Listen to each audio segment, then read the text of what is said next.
11 мая в Доме культуры села Хорошибирь прошел вечер памяти Сампила Зариктуева, участника Великой Отечественной войны, первого директора сельского музея.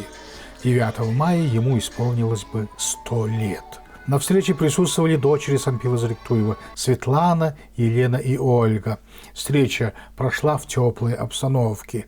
Прозвучали воспоминания и поздравления. Особо отметили заслуги Зариктуева глава сельского поселения Валентина Трофимова, председатель сельскохозяйственного производственного кооператива Кирова Нейман Норбасамбуев и исполняющий обязанности начальника управления культурой и спортом Могилевского района Ариона Дашарабданова. Дочерям Сампила Зариктуева были вручены подарки от руководства сельского поселения и сельскохозяйственного кооператива.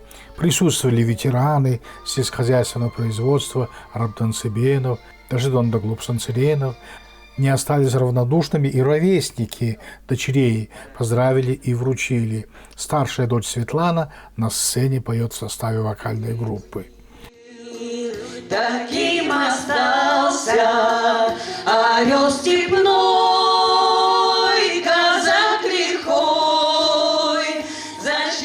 Сампил Зариктуев родился в 1924 году в селе Зугалай. Служил в составе войск Забайкальского фронта в годы войны с милитаристской Японией. Принимал участие в маньчжурской стратегической наступательной операции. Награжден орденом Отечественной войны второй степени, медалью за победу над Японией. После войны работал пионер-вожатым в родной Зугалайской школе. А в 1964 году его назначили директором Дома культуры села Хорошибирь. В том же году был создан сельский музей, и Сампил Зариктуев в качестве художника, фотографа принял активное участие в создании музея. А в 1967 году ему были вручены ключи от нового музея, и он становится первым директором сельского музея.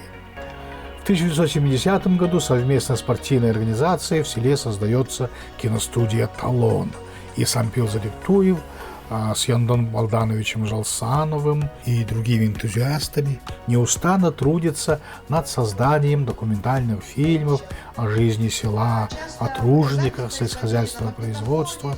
Об этом подробно рассказала заведующая сельским музеем Елена Роднаева. Появились бессмертные кадры из фильмов «Будни Хорошибири», «Дарма сын бедняка», «Заботы пастуха Гармажаба», «Точка на карте мира» и многие-многие другие. В наши дни эти кадры стали настоящим достоянием села Хорошибирь. Со временем исторические кадры киностудии будут выложены в соцсетях, где жители села смогут увидеть своих односельчан и своих родных, которых давно уже нет рядом.